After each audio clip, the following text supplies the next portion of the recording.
Olá, senhores, olá, senhoras. Estamos de volta depois de uma longa pausa, porque agora temos uma senhora Prado também.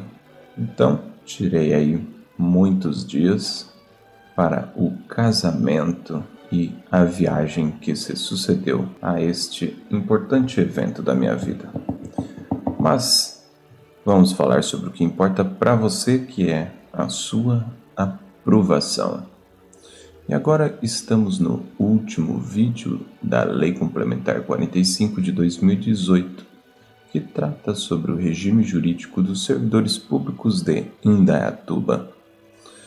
Do regime disciplinar, título 4, que vai tratar acerca dos, veja aí no lado direito, artigo 122 dos deveres, 123 e 124 das proibições, 125 a 128 a acumulação, 129 ao 134 das responsabilidades, 135 ao artigo 152 das penalidades.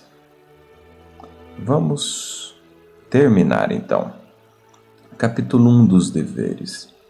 São deveres do servidor exercer com zelo e dedicação as atribuições do cargo, ser leal às instituições a que servir, observar as normas legais e regulamentares, cumprir as ordens superiores, exceto quando manifestamente ilegais, atender com presteza. Ok, vamos parar no quarto. Por isso é necessário você sempre estar estudando o direito. E também ter bom senso, é claro. Porque você não vai virar simplesmente aquela pessoa que cumpre cegamente tudo o que é estabelecido. Se você percebe que a ordem é ilegal, você não irá cumprir, certo? E agora, atender com presteza. Presteza é o quê? Atender com celeridade. Atender as pessoas de forma caridosa, de forma cuidadosa, de forma rápida também. Presteza quem? A. Ao público em geral, prestando as informações requeridas, ressalvadas as protegidas por sigilo. B. A expedição de certidões requeridas para defesa de direito ou esclarecimento de situações de interesse pessoal. C. As requisições para defesa da fazenda pública.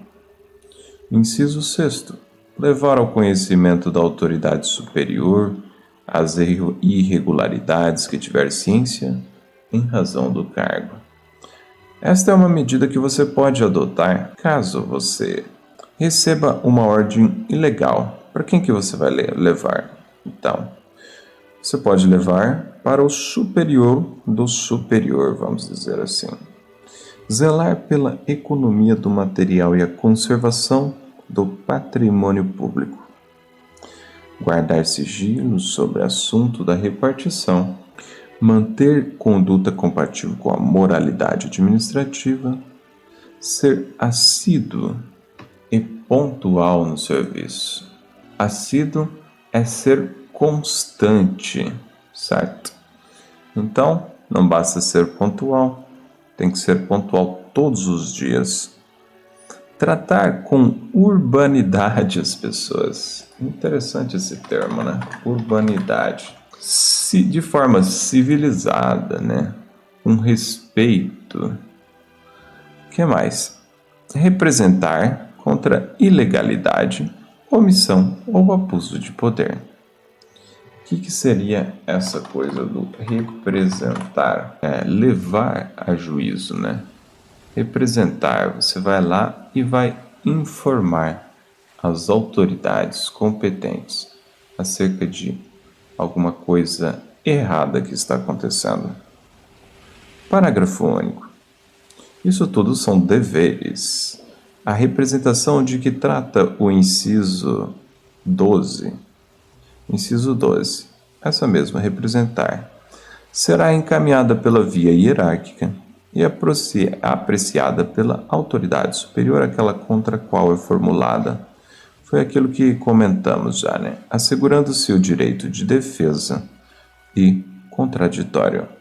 Então, essa autoridade, após ser citada, ela vai ali exercer o seu direito de defesa e contraditório. Capítulo 2 das proibições. Já estamos no segundo passo do regime disciplinar. Ao servidor é proibido ausentar-se do serviço durante o expediente, sem prévia autorização do superior imediato. Então, teve que sair do prédio, você pede autorização do superior. 2. Retirar sem prévia anuência da autoridade competente qualquer documento ou objeto da repartição. Então, para que você não seja acusado de roubo ou alguma coisa parecida, é melhor pedir a anuência, a autorização da autoridade competente. 3. Recusar fé a documentos públicos. O que vem a ser recusar fé a documentos públicos? Que se refere à presunção de veracidade, presunção de verdades dos documentos públicos, né? Dizer que aquele documento não é válido. Opor resistência injustificada ao andamento de documento e processo ou execução de serviço. Então, você está atrapalhando a tramitação do documento ou do processo. Isso é proibido. Promover manifestação de apreço ou desapreço no recinto da repartição. O que seria isso? É você tratar os colegas de forma desigual. Em algumas pessoas, você se apega demais porque esse é o seu amiguinho, a sua amiguinha, e ao outro, você demonstra insatisfação, né? Cometer a pessoa estranha à repartição fora dos casos previstos em lei, ou desempenho de atribuição que seja de sua responsabilidade ou de seu subordinado. Então você vai delegar aí uma tarefa que é sua a uma pessoa estranha, uma pessoa que não faz parte da repartição. Isso é proibido. 7. Coagir ou aliciar subordinados no sentido de filiarem-se à associação profissional ou sindical ou a partido político. Então, você quer muito que uma determinada pessoa faça parte de um partido político ou que ele se filie a uma associação profissional ou sindical, você vai e começa a coagir, você começa a insistir de forma até um pouco, violenta verbalmente dizendo.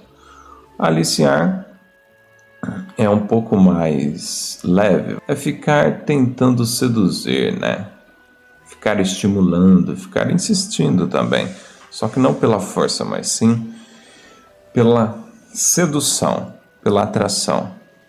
Recusar-se a atualizar seus dados cadastrais quando solicitado, especialmente o recadastramento para fins previdenciários.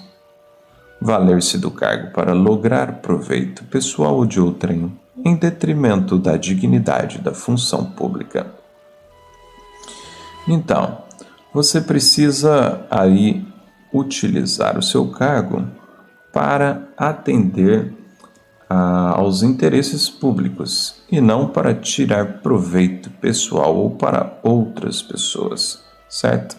Isso aí vai corromper a imagem do poder público e isso é proibido e terá sanções.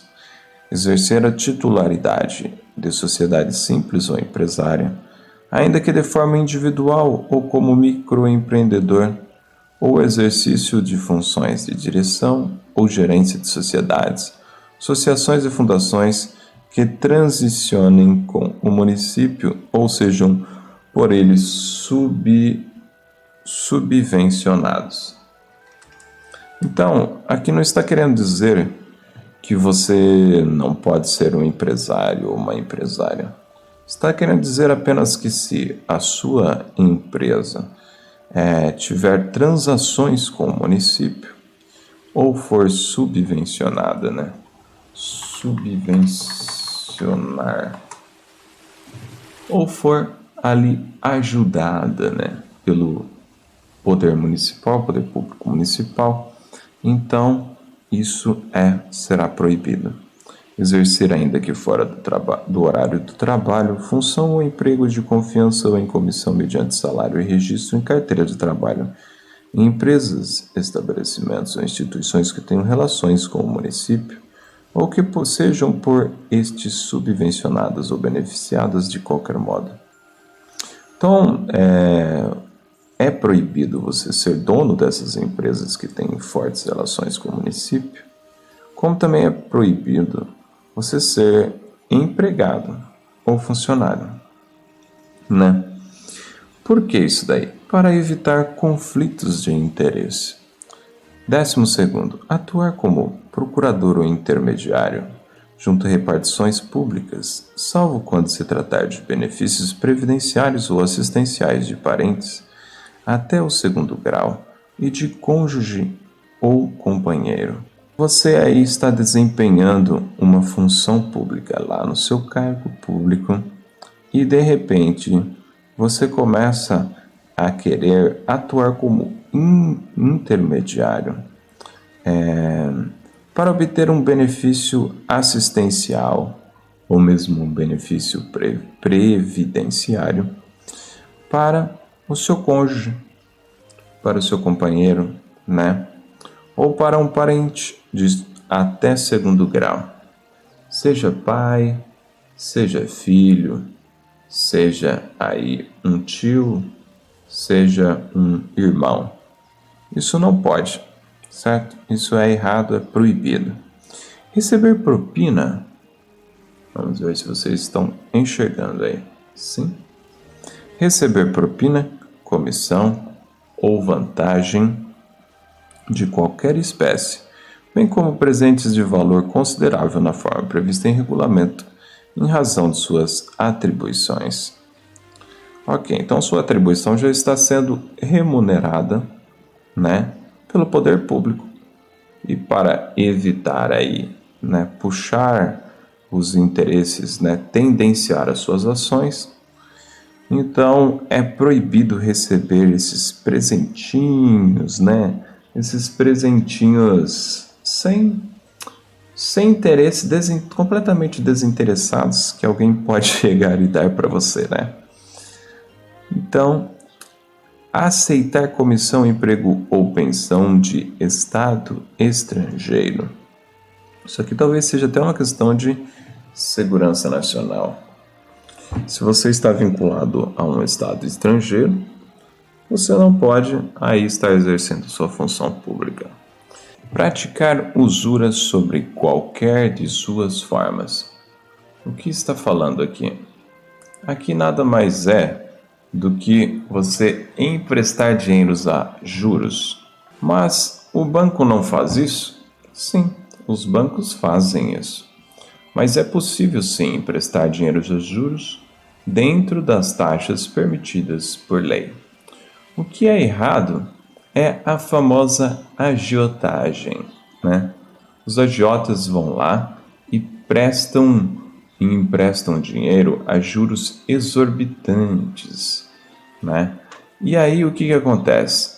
Isso daí muitas vezes induz a existência de crimes, né? Por isso é completamente errado e proibido para o servidor público fazer isso. O que mais? Pode acontecer também da pessoa em fazer um contrato, né, abusando da necessidade ou da inexperiência ou da leviandade da outra parte. Isso daí cai nesse problema da usura, né, onde você vai perceber juros exorbitantes, valendo-se da necessidade, né, da fragilidade da outra parte. Isso é proibido. Proceder de forma desiduosa.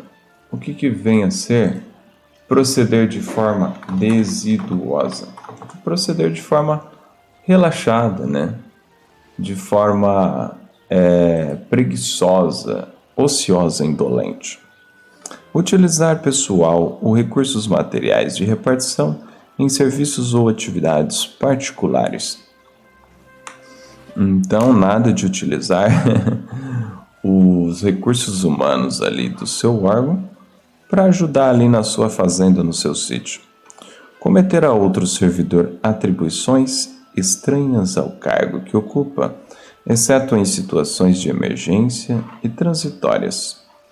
Então, o servidor deve trabalhar apenas nas atribuições que estão presentes ali no seu cargo. Nada de desvio de função, como é chamado. Cometer a outro servidor atribuições estranhas, já li. Exercer quaisquer ou atividades que sejam incompatíveis com o exercício do cargo ou função e com o horário de trabalho. Isso também é proibido. Então, não tem trabalho e você fica lá jogando paciência, né? Isso é proibido. 124. É ainda proibido ao servidor fazer contratos de qualquer natureza com o município, suas autarquias e fundações por si, como representante de outrem ou através de sociedade, associação ou fundação. Aquela história do conflito de interesses, né? Então, muitas vezes, se você tem um contrato, você pode trabalhar para o benefício daquele contrato e não para o benefício público. Capítulo 3 da acumulação. Ressalvados os casos previstos na Constituição Federal, é vedada a acumulação remunerada de cargos públicos. A proibição de acumular estende-se a cargos, empregos e funções da administração direta, autarquias, fundações públicas, empresas públicas, sociedades de economia mista da União, dos Estados e do Distrito Federal e dos municípios. A acumulação de cargos, ainda que ilícita, fica condicionada à comprovação da compatibilidade de horários. Lembra, por exemplo, a acumulação possível para quem exerce, o cargo de vereador? Então é possível, desde que haja compatibilidade de horários. Considera-se acumulação proibida a percepção simultânea de proventos de aposentadoria decorrentes dos artigos 40, 42 e 142 da Constituição Federal, com a remuneração de cargo ou função pública no município, ressalvados os cargos acumuláveis, os cargos eletivos e os cargos em comissão declarados em lei de livre nomeação e exoneração. Então tem algumas aposentadorias aqui que não servem ao servidor efetivo comum. Quais são elas? Então você pode ver aí lá na Constituição, no artigo 40, que trata do servidor aposentado por incapacidade permanente para o trabalho. Então, se ele foi aposentado por incapacidade, como é que ele pode estar trabalhando, né? O servidor aposentado compulsoriamente proporcional ao tempo de contribuição. Ou seja, a pessoa já prescreveu, já passou o tempo do serviço dela, conforme disposto em lei complementar. Então, aí temos no âmbito da União, os valores de idade. Artigo 42, trata de aposentadoria para militares. Para a aposentadoria de militares, também não é possível. Tem que ler as normas específicas, mas se cair na sua prova, você já fica atento aí, que não é possível a acumulação. E por fim, no artigo 142, militares novamente, Forças Armadas, Marinha, Exército, Aeronáutica. Continuando, 127, então, o servidor não poderá exercer mais de um cargo em comissão Ressalvado o disposto no parágrafo 1º do artigo 9º desta lei complementar. O servidor ocupante de cargo em comissão poderá ser designado para exercer interinamente outro cargo em comissão, sem prejuízo das atribuições do que atualmente ocupa, hipótese em que deverá optar pela remuneração de um deles durante o período da interinidade. Então, não é possível acumular mais de um cargo em comissão. Mas o parágrafo 1º traz a ressalva aqui do artigo 9º. O servidor ocupante de cargo em comissão poderá ser designado para exercer interinamente, ou seja, provisoriamente, outro cargo em comissão, sem prejuízo das atribuições do que atualmente ocupa, hipótese em que deverá optar pela remuneração de um deles durante o período de interinidade. Certo? Provisoriamente.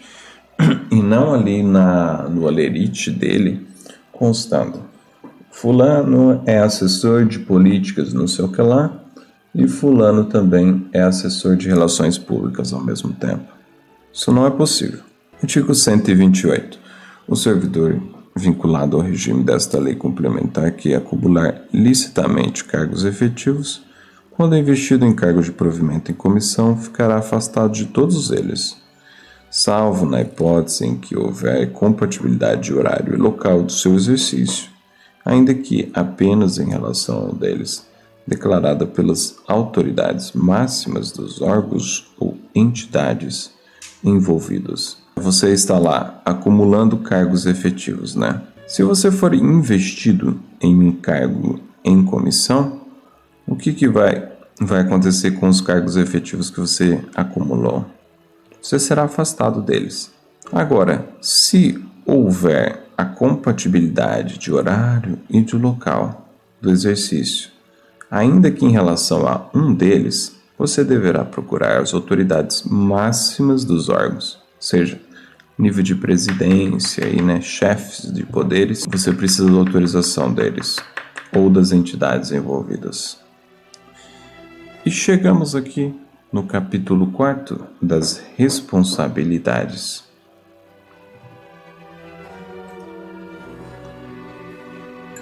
O servidor responde civil, penal e administrativamente pelo exercício irregular de suas atribuições. A responsabilidade civil decorre de ato omissivo ou comissivo, doloso ou culposo que resulte em prejuízo ao erário ou a terceiros. Então, aqui está falando especificamente da responsabilidade civil. Então, responsabilidade civil está ligado a prejuízos financeiros, tanto ao tesouro público, chamado de erário, quanto a você lesar economicamente, financeiramente, uma pessoa. Ou terceiros aqui não é só pessoas físicas, as pessoas jurídicas também. E isso tanto em ato comissivo, ou seja, um ato participativo, em que você faz parte, você agiu, quanto em um ato omissivo, ou seja, era necessário você ter feito alguma coisa, ter agido, e você se omitiu, né? Doloso ou culposo. O que vem a ser doloso? Doloso é quando você teve a intenção mesmo de provocar esse prejuízo. E culposo vem a ser quando você tem a culpa, quando algo dá errado, porque o servidor tem culpa, seja por negligência, imprudência ou imperícia. Negligência é o seguinte: você age de forma descuidada, de forma desatenta. Muitas vezes você até deixa passar alguma coisa, certo? E a imprudência? A imprudência não está mais ligada não à omissão, mas à ação mesmo, de forma precipitada, de forma sem cautela. Por exemplo, você é motorista e bateu o carro porque estava dirigindo acima do limite de velocidade. Isso é imprudência, certo? Negligência. Você bateu o carro porque mexendo no toca CD, mexendo lá no CD player. Imperícia. Imperícia é quando você não possui qualificações suficientes, né? Você ainda não está perito nas suas atividades. Então faltou ali capacitação técnica mesmo, qualificação técnica. Tudo isso entra como sua responsabilidade. Você não tomou conta das suas responsabilidades. Portanto, você pode responder por atos culposos. A indenização de prejuízo dolosamente causado ao erário somente será liquidada na forma prevista no artigo 47, na falta de outros bens que assegurem a execução do débito pela via judicial. O que fala o artigo 47? As reposições e indenizações devidas pelo servidor em razão de prejuízos causados ao erário municipal serão previamente comunicadas ao servidor ou a pensionista e amortizadas em parcelas mensais, cujos valores não excederão a 30% da remuneração dos proventos ou da pensão. Ou seja, é o desconto em folha, seja na remuneração, no provento ou na pensão. Então, essa forma, ela é remanescente.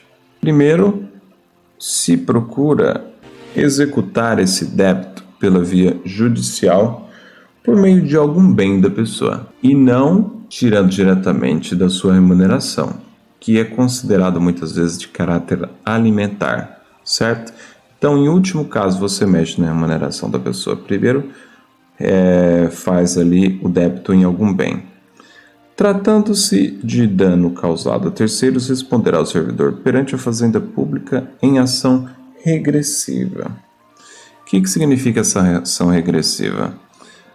Aconteceu algum problema. Primeiro, a Fazenda Pública, ela responde. E de forma regressiva, depois que ela apura, o acontecido, volta para o agente responsável. A obrigação de reparar o dano estende-se aos sucessores e contra eles será executada até o limite do valor da herança recebida. Isso aqui já é estudo de Constituição Federal também, né? Por quê?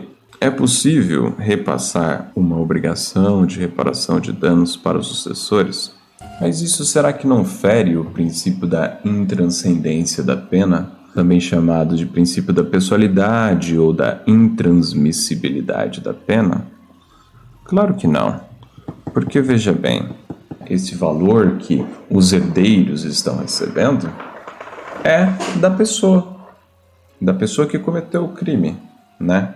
Então, de certa forma, aquele recurso não é lícito, não foi legal. Então, praticamente não deveria existir no patrimônio daquela pessoa. E se não deveria existir no patrimônio, de toda forma não seria herdado, não é mesmo? Então não está ali prejudicando uma outra pessoa que não cometeu o crime, né?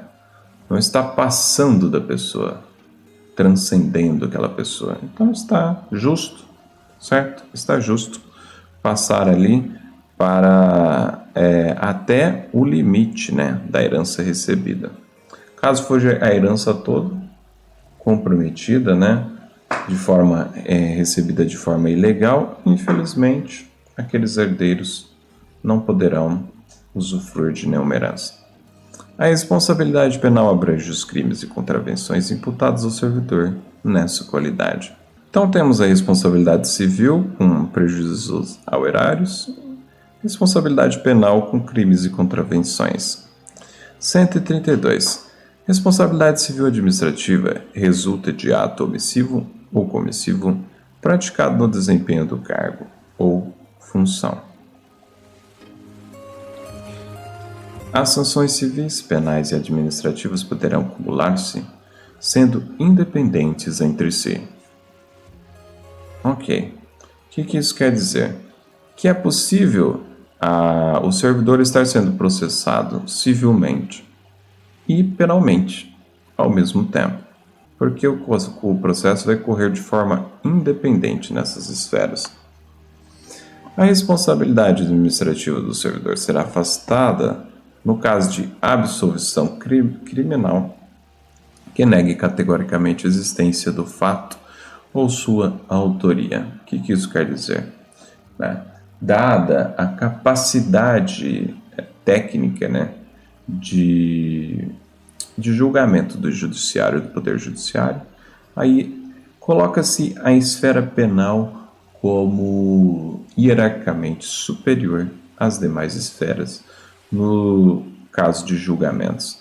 Então, se este órgão maior, este órgão especializado em julgamentos, ele absolve, automaticamente fica absolvido na esfera administrativa também. E das penalidades? Quais são as penalidades? Advertência, suspensão, demissão, cassação de aposentadoria ou disponibilidade, destituição de cargo em comissão.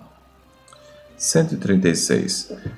Na aplicação das penalidades serão consideradas a natureza e a gravidade da infração cometida, os danos que dela provierem para o serviço público, as circunstâncias agravantes ou atenuantes e os antecedentes funcionais.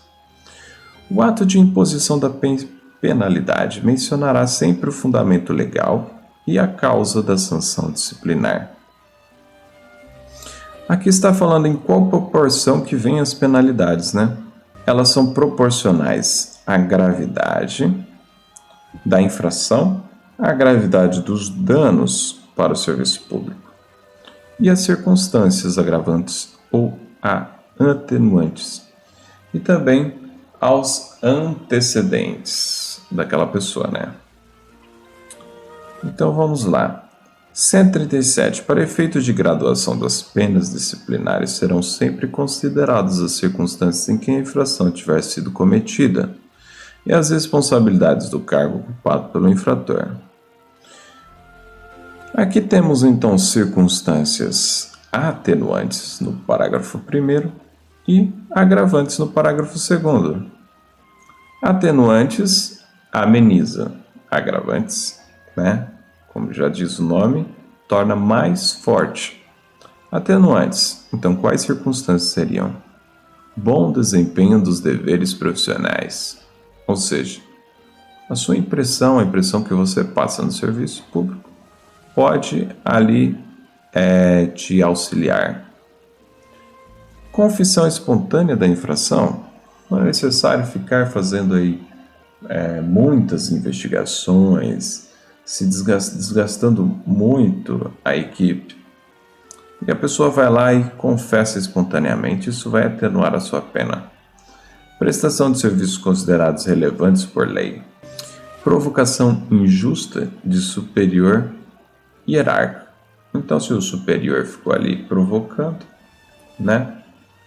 e como ele é tido como autoridade, então ficou aí diluída a responsabilidade, sobre aquela ação. E as circunstâncias agravantes? Premeditação.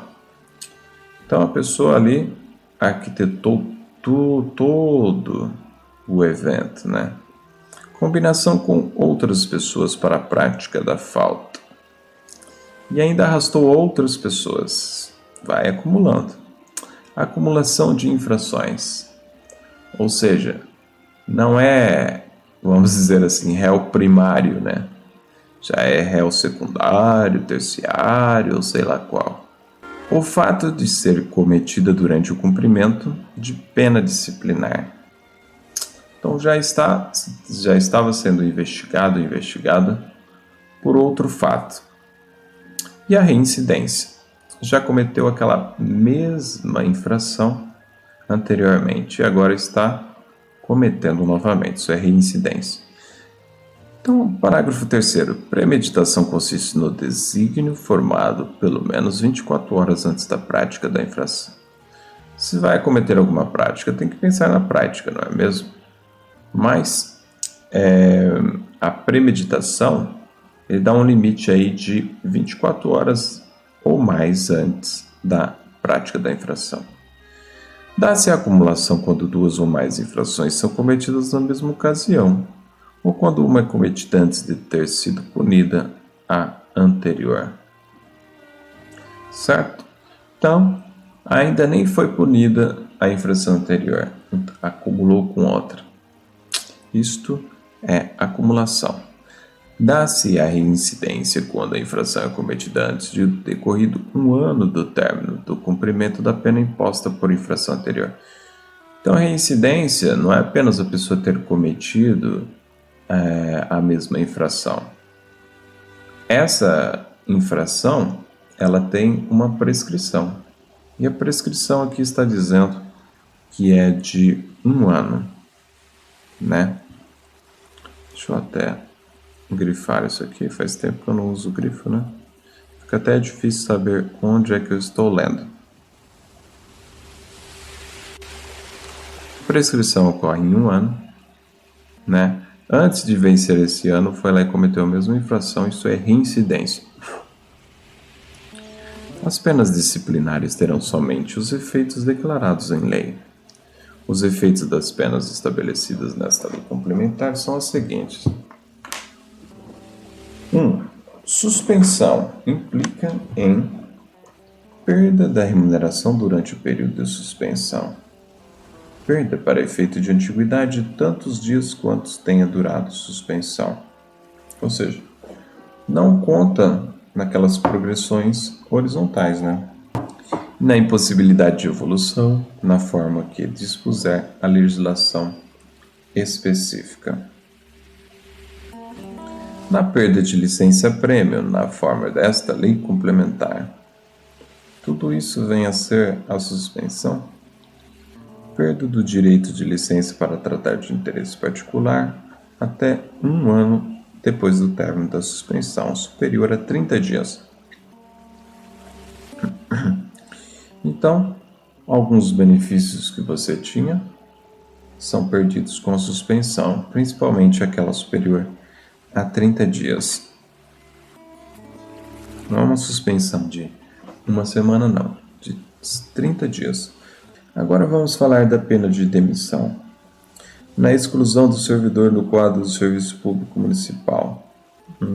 Isso é demissão, o famoso ser mandado embora, só que na administração pública. Sai do quadro dos servidores. Impossibilidade de reingresso do demitido antes de ocorrido 4 anos da aplicação da pena. Então, isso é complicado.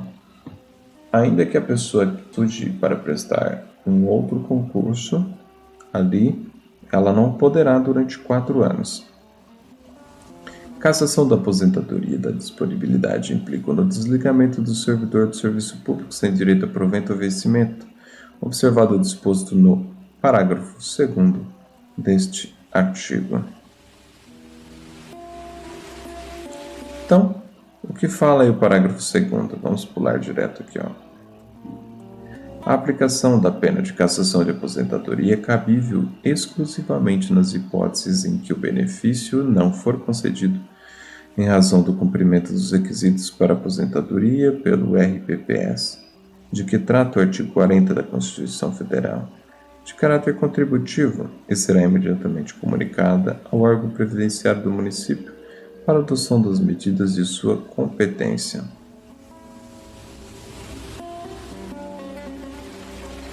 Essa pena de cassação cabe apenas quando o benefício não for concedido em razão do cumprimento dos requisitos para aposentadoria. Se ele, por exemplo, atingiu o limite de idade máximo, ele deve ser aposentado e essa aposentadoria não será cassada.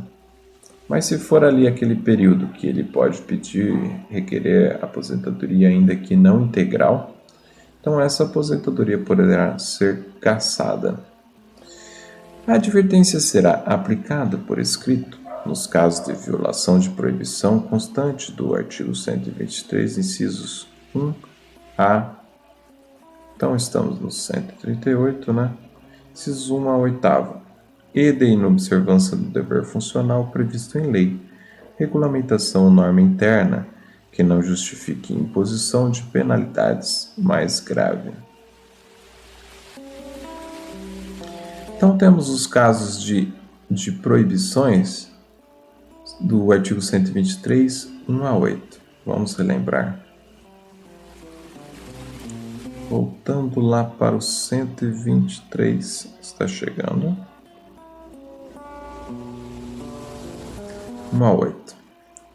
Ausentar-se do serviço, retirar aí qualquer objeto, recusar fé a documentos, opor resistência justificada, andamento de documento ou processo, manifestação de apreço ou desapreço, pessoa estranha em repartição, trabalhando no seu lugar, coagir ou aliciar subordinados no sentido de filiação, de associação sindical, profissional, partido político, e recusar-se a atualizar seus dados cadastrais quando solicitado, principalmente para fins, especialmente para fins previdenciários. Então são essas aqui.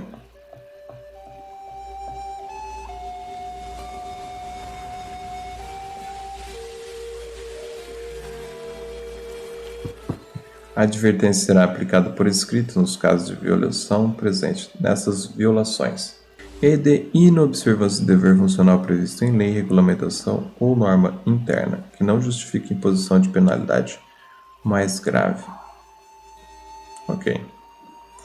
A suspensão será aplicada em caso de reincidência das faltas punidas com advertência e de violação das demais proibições que não tipifiquem infração sujeita a penalidade de detenção, não podendo exceder 90 dias. Então, temos aqueles comprometimentos da suspensão após 30 dias. Só que essa suspensão tem um limite também.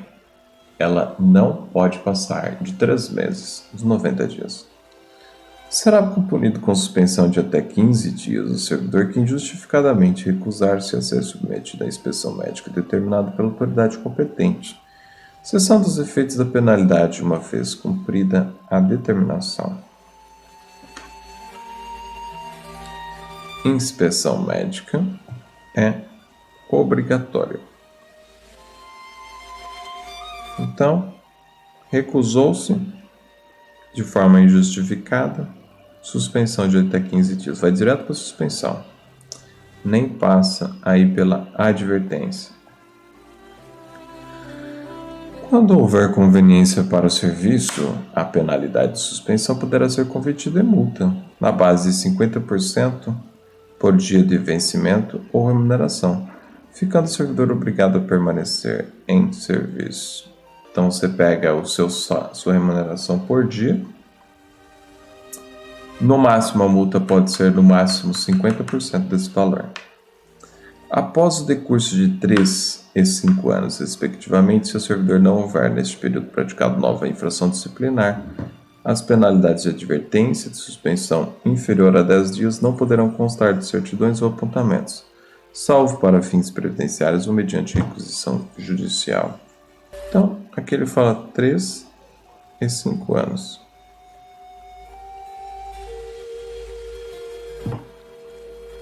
Três anos para penalidades de advertência e 5 anos é o prazo de prescrição de suspensão, após o decurso de 3 anos, no caso de penalidade de advertência, e após o decurso de 5 anos, no caso de penalidade de suspensão, Inferior a 10 dias, não poderão constar de certidões ou apontamentos, salvo para fins previdenciários ou mediante requisição judicial. Então prescreve e sai, não estão mais presentes em certidões ou apontamentos, apenas para fins previdenciários ou se o juiz requerer.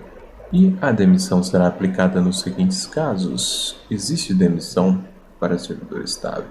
Existe. Então vamos lá. Condenação criminal do servidor à pena privativa de liberdade passada em julgado, caso não tenha havido suspensão da execução da pena. Condenação por crime contra a administração pública, abandono do cargo, inassiduidade habitual, condenação por improbidade administrativa que implique na perda da função pública, incontinência pública e conduta escandalosa na repartição. Conduta escandalosa, não pode dar piti na repartição. Insubordinação grave em serviço. Ofensa física em serviço. A servidor ou a particular, salvo em legítima defesa própria ou de outrem, em estrito cumprimento do dever legal ou em estado de necessidade. Ofensa física, né? Partiu para agressão aí, a menos que seja em legítima defesa ou em estrito cumprimento. Você é um segurança, por exemplo, né? Então aí não teria problema. Aplicação irregular de dinheiro público, revelação de segredo do qual se apropriou em razão do cargo, lesão aos cofres públicos e dilapidação do patrimônio municipal, corrupção, acumulação ilegal de cargos, empregos ou funções públicas, transgressão dos incisos 9 ao 16º do artigo 123. Vamos voltar lá no artigo 123. O 9. Proveito próprio, em detrimento da dignidade da função pública. Titularidade, sociedade administradora, tal, que transicione com o município. Vamos ler por cima. O que mais? Ainda que fora trabalho, função ou emprego.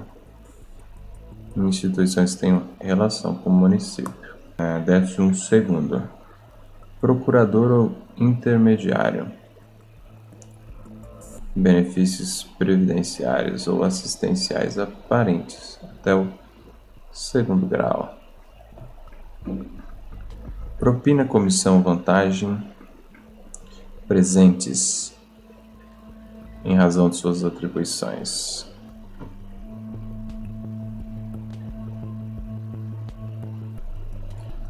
Qualquer presente? Não. Presente de valor considerável. Comissão, emprego ou pensão de estado estrangeiro. Usura e proceder de forma desiduosa. São essas as prescrições, né? 123.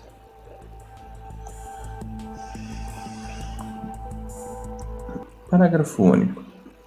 A pena prevista nesse artigo será aplicada também ao servidor que praticar fraude para fins de abono de ausências ao serviço por doença, motivos relevantes ou força maior, ou para licença acompanhamento familiar de pessoa para a família sem prejuízo de representação criminal cabível.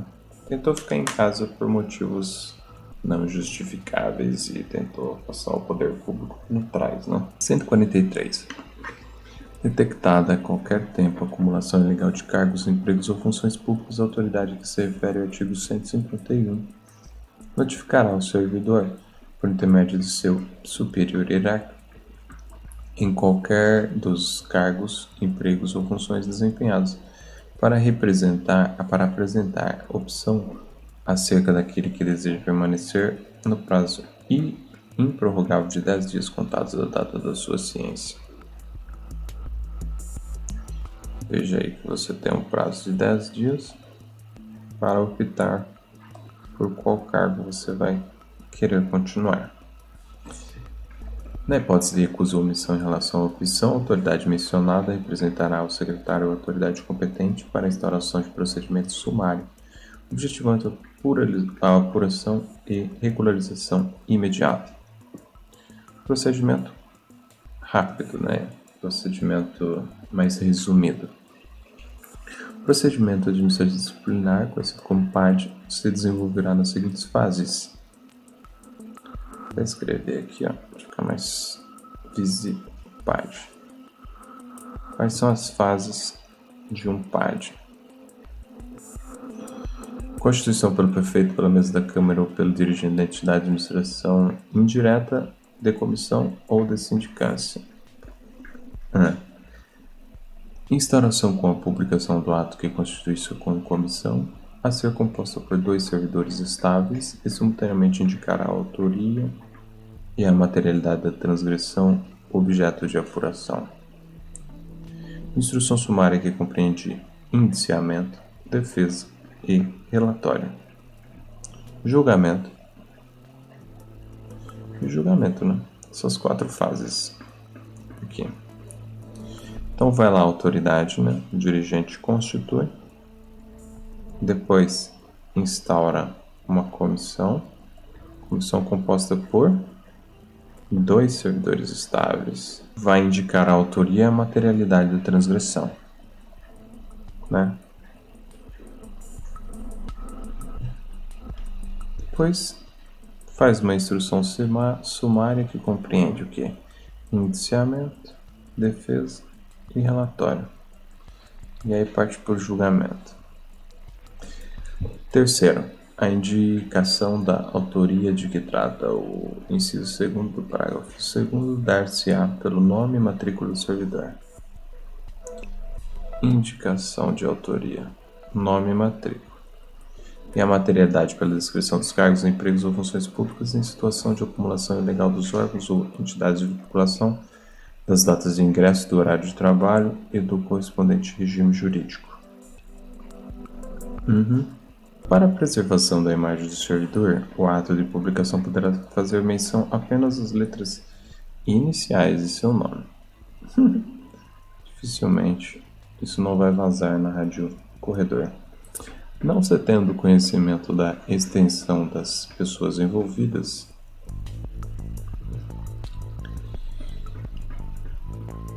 e o dos respectivos cargos, empregos e ou funções objeto da acumulação irregular, o ato de instauração mencionado no inciso 2º do parágrafo 2º se limitará a informar que os mesmos constituem objeto de instauração.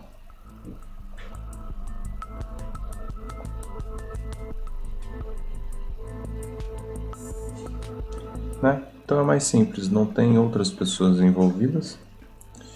O ato vai só limitar a informar que os mesmos constituem objeto de instauração. A comissão lavrará em até 3 dias após a publicação do ato que a constitui, termo de indiciamento de que serão transcritas as informações de que trata o parágrafo 3º. Tá, aqui tem algumas palavrinhas e quem não é da área do direito pode ficar até um pouco confusa, né? Mas vamos por partes. O que vem a ser lavrar? A comissão lavrará. Lavrar significa prescrever, né? Ou seja, colocar por escrito, decretar. Lavrará em até 3 dias a publicação do ato. Então, a comissão foi constituída, em até 3 dias vai escrever e publicar. Termo de indiciamento. O que vem a ser isso? Indiciamento. O termo de indiciamento seria a denúncia, um termo que submete alguém a um inquérito, em que serão transmitidas as informações de que trata o parágrafo 3º, bem como promoverá a citação pessoal do servidor indicado. Citação nada mais é do que fazer uma referência, chamar ali a pessoa para que compareça diante do juízo dessa comissão. Citação pessoal ou por intermédio de seu superior e hierárquico imediato, para, no prazo de 5 dias úteis, olha outro prazo aqui, apresentar defesa escrita, assegurando-se vista do processo na repartição, observado, se for o caso, ou disposto nos artigos 174 e 175.